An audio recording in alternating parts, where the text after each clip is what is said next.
Superstar Shakib Khan এবার big ধামাকার cinema উপহার দিতে যাচ্ছেন। যেমন তাণ্ডব সিনেমায় অভিনয় করতে যাচ্ছেন সুপারস্টার শাকিব খান। সুপারস্টার শাকিব খান এবার রায়হান রাফির তাণ্ডব সিনেমায় অভিনয় করতে যাচ্ছেন। তার আগে তুফানে তুলেছিলেন সুপারস্টার শাকিব খান তুফান সিনেমা দিয়ে। এবার বিগ ধামাকা নিয়ে রায়হান রাফি এই সিনেমাটা স্কেলে নির্মাণ করবেন। এটা পুরোই অ্যাকশন ড্রামা সিনেমা হবে। আর এই সিনেমায় নায়িকা থাকছেন দুই নায়িকা।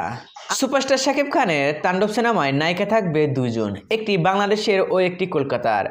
কিন্তু কোন নায়িকা থাকবেন সেটাই জানাবো আজকের এই ভিডিওতে। আপনারা যদি এই চ্যানেলে নতুন হন, বিনোদন জগতের সকল খবর পেতে চ্যানেলটি সাবস্ক্রাইব করুন। সুপারস্টার শাকিব খানের তাণ্ডব মুভির ফাইনালে প্রি প্রোডাকশনের শেষের পথে।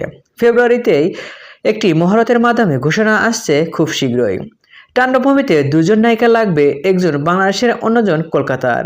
ইতিমধ্যেই নায়িকা হিসাবে চুক্তিবদ্ধ হয়েছে নাজনীন নাহার নেহা ও কলকাতার রক্ষিণী মিত্র। সো ভিউয়ার্স, এই ভিডিওতে শাকিব খানের বিপরীতে এই দুজন নায়িকাকে নিলে আপনার কি মতামত কমেন্ট বক্সে জেনে দিন। আর হ্যাঁ, বিনোদন জগতের সকল খবর পেতে চ্যানেলটি সাবস্ক্রাইব করুন। ধন্যবাদ।